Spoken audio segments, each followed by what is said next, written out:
My name is Fernando Parnes and I am the co-founder and CEO of super.fans. And welcome to my very first YouTube video ever. So today I wanted to talk to you guys about the creator economy and why I am so bullish, both on the creator economy and on what powers it, creators themselves, you guys.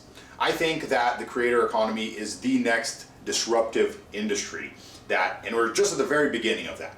And the creators in that industry, if they position themselves well, if you guys position yourselves well, you guys will be able to become the next timeless, scalable businesses that everyone talks about and that are in every household. I truly believe that. I'm a big believer in that, and I'm a big investor in that as well. However, I think that these topics are pretty intense, right? Like whenever we're talking about business, whenever we're talking about growth and change and things that are very exciting, that comes with a degree of intensity. And I understand that. I agree with that. So I think to make things a little bit easier, and you might have been wondering why I have all of this stuff in front of me, to make this conversation a little bit easier, why don't we do it with a drink in our hands? So before we get started, let's make a really, really tasty drink. And actually, a drink that was created by who I consider to be a very, very old school creator in the 1930s. Let's get into it. So, before we get into actually making this drink, let me give you a little bit of a history on the drink and why I chose it, why I thought it was a good fit for this episode since we're talking about the creator economy. So, this gentleman called Ernest Raymond Beaumont Gaunt, I have to look at my notes here, was either born in Mesilla, Texas, or Jamaica, or New Orleans, depending on the day that you asked him, in 1907. And Ernest was a traveler, an adventurer. He traveled all over the world. He even did a little bit of bootlegging. And in doing so, he collected this huge amount of different knickknacks and items and art from all over the world. He had drinks all over the world and drank with all kinds of people, drank exotic, interesting drinks from all different kinds of culture. And eventually, though, he ran out of money. So Donn came back to the US when he needed money and opened a little bar. He took all of the stuff that he had and opened a little bar, very, very small spot called Donn the Beachcombers Cafe. And he opened this right outside of Hollywood Boulevard and decorated it with all of the stuff he had collected and created this really incredible, mystical, fantastical vibe, which was heavily inspired by Polynesian culture, even if it didn't have much to do with Polynesian culture, really. It was kind of his fantastical interpretation of it. And he was also a master of creating ambiance and a master of creating drinks. Really, he created cocktails that changed the direction of the restaurant business in the U.S. That really changed the direction of cocktail making and created essentially an entirely new culture in the cocktail world and in the bar and restaurant world called the tiki culture. That's where tiki bars come from.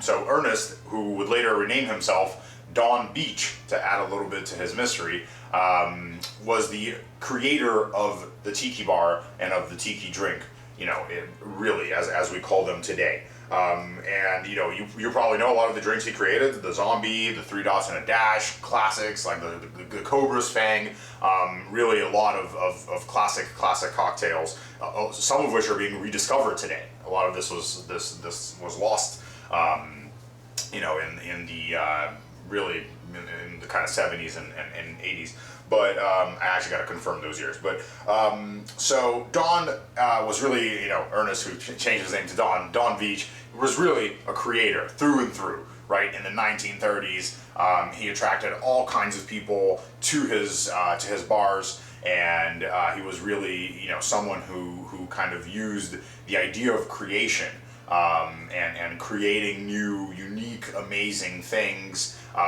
to really launch a completely new movement. And I think he would have been a content creator in the world of today for sure. but in the 1930s, he went and created tiki culture. So today, we're going to make a drink in celebration of Donn and in celebration of creators like hopefully you watching this all over the world. And the drink is called Donn's Own Grog. And yeah, that's the name, Donn's Own Grog. So let's make the drink now. It's a very interesting, very, very tiki drink. Uses a lot of, different sweeteners, lime juice, different rums to create something really, really unique and interesting. So for this drink, you're going to need a blackberry brandy or liqueur. Here I'm using Drouot's, Drouot, not sure how to say that, Blackberry's liqueur or creme de muir. Yeah, good stuff. I recommend, for any drinks that use blackberry liqueur, I recommend it. I'm going to use a Smith & Cross. I'm going to use this awesome bottle of Mount Gay Eclipse Barbados rum. This is actually a bottle from, I believe, 1988. I'm not sure. They don't sell this stuff like this anymore. Mount Gay is still around. It's the oldest rum company in the world, but they don't sell stuff like this anymore. This is actually, I found this in a little mini mart in the San Fernando Valley. You can see if I go, well, I'll go a little closer. But if I show this to the camera, maybe you can see that it says AF Ward right there. That's no longer who owns this since 1989. I think this is from 1988. Super cool. And I'm also going to use, excuse me for the reach, also going to use this bottle of Cruzan blended rum. So I'm going to put that down over here. Alright, so that's everything you need for this drink. You also need demarara syrup, Angostura Bitters, Grenadine, and lime juice. So a cup and some ice. That's what you need for this drink. Let's get into it. So we're going to start by taking some lime juice. I squeezed this today. Do fresh squeeze your lime juice. It lasts in the fridge for a while, but fresh squeezed lime juice is the way to go. And I'm going to take 3/4 ounce of this, put it in my jigger, and put it in my small tin here. Next, we are going to take some of this demarara syrup. I put it in this cool Trader Vic's My Time Mix bottle, but it's demarara syrup. Now, the recipe is going to call for 1/4 ounce. I make my demarara syrup 1:1. You might want to make yours 2:1, so that means 2 parts of demarara sugar to 1 part of water. I prefer 1:1, so I do a fat 1/4 ounce for this. Make it a little sweeter. That goes in the tin. Next, we're going to get this Grenadine over here, and we are going to grab a bar spoon that I have ready, and we're just going to take a bar spoon of Grenadine and add that to our tin. Give it a little bit of extra fruitiness for this drink. I'm going to slide my bar spoon over here because I don't have a lot of space. We're going to take this bottle of Angostura Bitters. I love Angostura, so I have a bar size bottle. You can get smaller bottles than this. I'm going to put a dash in there.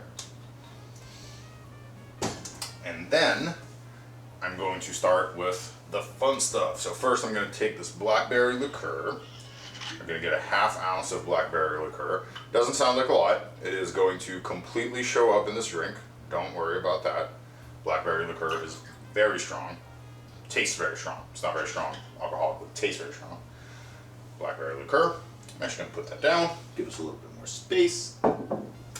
Now we're going to take our Smith & Cross. Yeah, is that what we want? Yeah, sure. Why not? We're going to take 1 ounce. Actually, no. That's yeah. Let's do that. We're going to take 1/2 ounce of this guy. Now, generally, this drink would not call for a pot still rum, which is what I'm using, Smith & Cross. This would call for a black blended rum. I'm going to go through my rum designation system that I use in a later video. Generally, you would not use pot still. You'd use a black blended rum. I like pot still here. I think it gives it a little extra funkiness, a little extra kick. It's up to you.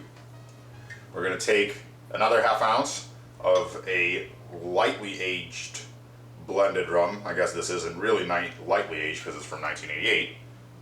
But that's okay. That works. When it was made, it was lightly aged. I'm going to use that. You can use something like a Plantation 3-Star to replace this when you make this. And it's pretty widely accessible, I think. Plantation 3-Star. Good rum. And then finally, you're going to take 1 ounce of a blended aged rum. I'm using Cruzan in this case. Highly accessible, very easy to find, and a pretty decent rum.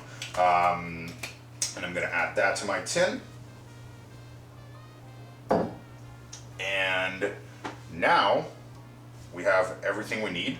We're just going to add some ice to this and shake it, but I don't have the ice ready because I totally forgot, so I'm going to go grab that. Got my ice, and now we're going to take a bar spoon. You don't need to do this, but I'm going to crack this ice. You do want either crushed or cracked ice in this drink. And I'm going to crack this big ice cube right into my drink. There we go.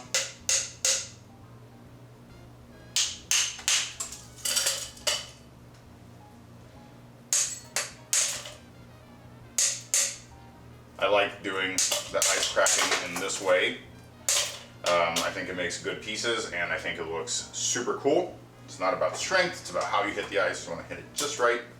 Now, got my ice, got my drink in the small tin. I'm going to pour that into the big tin, close that up. You don't really need to hit this like a lot of people do, because the ice in here, as you shake it, is actually going to seal this shut together. So you don't need to really do much. Just kind of start slowly.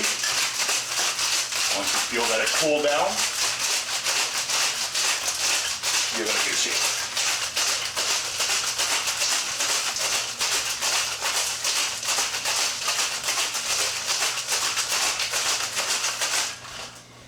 Now, shaking is a little bit of an art. You gotta try a couple times until you kind of get a feel for it and get the, you want the ice in here to be kind of rounded out is one way to look at it. It's a little bit of an art, just kind of gotta do, you gotta get a feel for it. Now, as you can see, look at that. Like, it won't open. So, give it a little hit on the corner there. That should get it open. And for this drink, we can actually just open pour this. We might need to do a gated finish depending on how much ice we have in here. Turns out we do not. Look at that, very nice. So, let's just put this over here. Alrighty. Now, as with any tiki drink, and actually any drink in general, appearance, anything that you put in your body, I think appearance matters. You want to do something that's, you know, a little pretty. Let's actually change direction of that garnish. So if that falls, it falls into my drink, which is what I want. And I'm going to take a little swizzle stick here from somewhere. Why don't I do a Ventiki? Shout out to Ventiki in Ventura, California. Put a swizzle stick in there, you know, if I want to stir it up. And here we go. I just got to grab a straw for this, and we'll give it a taste. Let me do that. Let me go grab a straw. Actually, I'll keep you guys on camera. You know. Heading back here to my mystery area. Grabbing a straw. Heading back. Let's put that straw in there. And now we're going to end with just a tiny little bit of freshly grated nutmeg. It's kind of over here on the edge a little bit, give it a little smell. This one doesn't need a lot for this drink. Alrighty, here we have Donn's own grog. Let's give it a taste.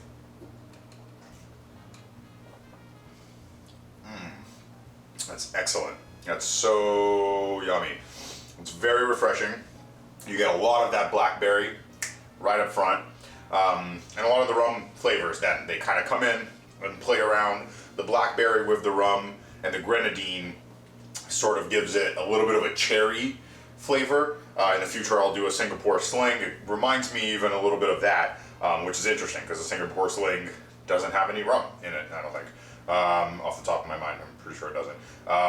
But yeah, super yummy drink. Cool you right down. A little bit on the sweeter side. Definitely, a little bit on the sweeter side. It just smells wonderful with that nutmeg, a little bit of blackberry. Man, that is a tasty drink. Thank you so much, Donn, for creating it. That's very cool.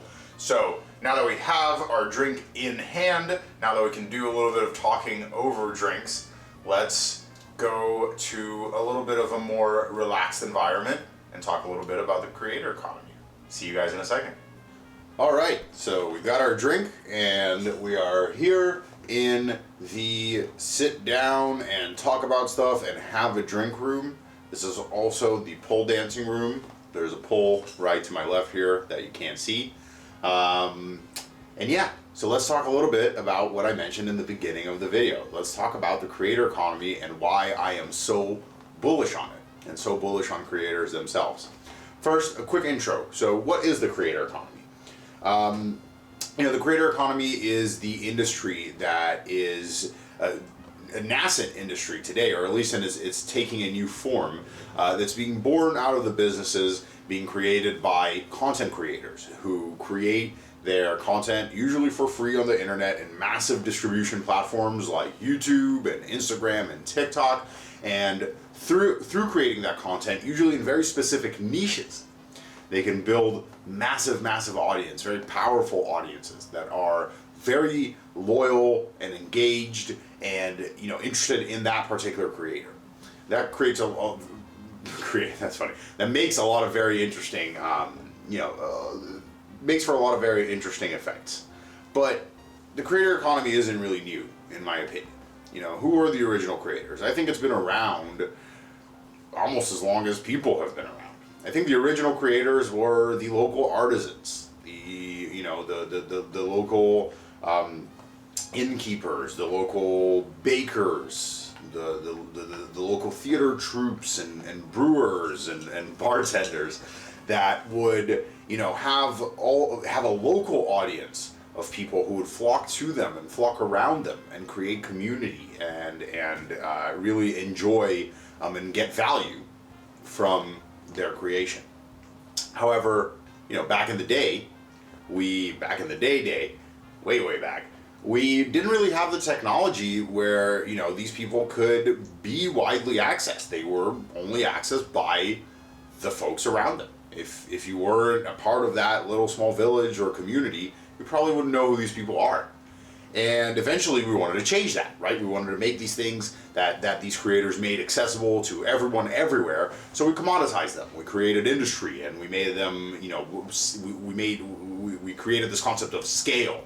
So everyone could access these things. However, in the process of doing so, we lost something fundamental to what it is, being a creator and a content creator, which is that uniqueness, the fact that each creator is different and produces something different, even in the same niche.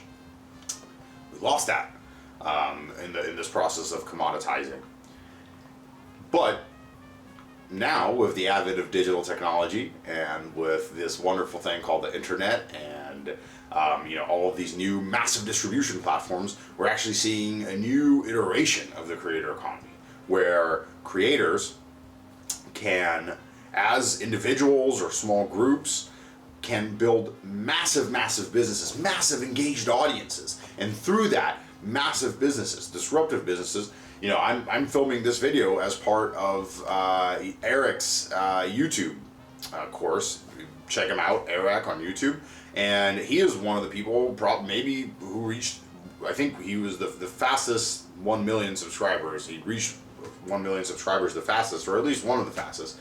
Very, very impressive how he did it. And now he has an extremely impressive, very, very scalable business. And very unique business. Because this business is centered on this two-way relationship between the creator and the fan and the creator. I think that's fascinating. Even I'm the startup that I referred to in the beginning of the video, super.fans. Check us out at super.fans. And if you do, go on Twitter and look me up, twitter.com/Fernando Parnes. Fernando Parnes, my name. And I'll put the link down in the description of the video. And DM me and I'll send you an invite code. But that's why we're building Super, to give creators, we believe creators need the technology and the tools to be able to apply their creativity to their business and truly create, products and experiences and events that are going to delight their fans and deliver them directly to their fans. That's what we're building at Super, because we believe in the power of this business, right? And why is it that creator businesses are so interesting? And this is the reason why I am bullish on the creator economy. I think that it's human nature to want three things when it has to do with consuming, and not just consuming products. I mean, consuming skills and knowledge and information, art. There's three things that humans really want. Diversity. We want to try new things and consume new things. We want different things. We want uniqueness. We want the things that we consume to somehow be unique in some way to our identity and to our personality. And we want hierarchy. We thrive in knowing that thing A is better than thing B. And that's in our nature. We like hierarchy. We like ranking things. But uniqueness and hierarchy are often at a conflict, because if something or someone is telling you what is, better than something else, then almost by necessity, that lacks uniqueness. However, I think that creators, and if you're a creator, I think you are uniquely positioned to disrupt that balance. Creators can act as both moderators. They can help us understand what we want and what we want to consume and what's the best thing that for us, particular for our personality, to consume. But because of that nicheness and because of that relationship that goes two ways between a creator and their fan, and the fan and the creator, a creator also represents a unique aspect of our personality. And that is so extremely powerful, because when leveraging that from a business perspective, and when creators start thinking of themselves as businesses, when they have the tools and the education, and as this industry develops and best practices develop, then creators are going to be able to build, and this is already happening, but it's going to accelerate so much in the future, are going to be able to build businesses that have never existed before, which essentially are unique businesses at scale. That is going to intrinsically change how we do business. This is already happening. If you see the D'Amelio show, Dave Dobrik signing on to Discovery Plus for a travel show, Mr. Beast partnering with Coinbase, this is already happening, but it's going to accelerate in the future. And I think it will intrinsically change how we do business, and it will intrinsically change industry. And I think that's very, very exciting. I want to be a part of that. I am a part of that every day, and I really hope that you'll want to be a part of that too. So thank you very much for watching the video. This is my very first video. I would love some feedback. I would love to know your thoughts. Please leave a comment down below. I will answer every comment. You can also find me on Twitter. My handle is Fernando Parnes, my name. And please check us out at super.fans and let me know what you think. If you did like the video, please remember to like and subscribe. That would go a long, long way. And I hope you have a wonderful day. Enjoy your drink.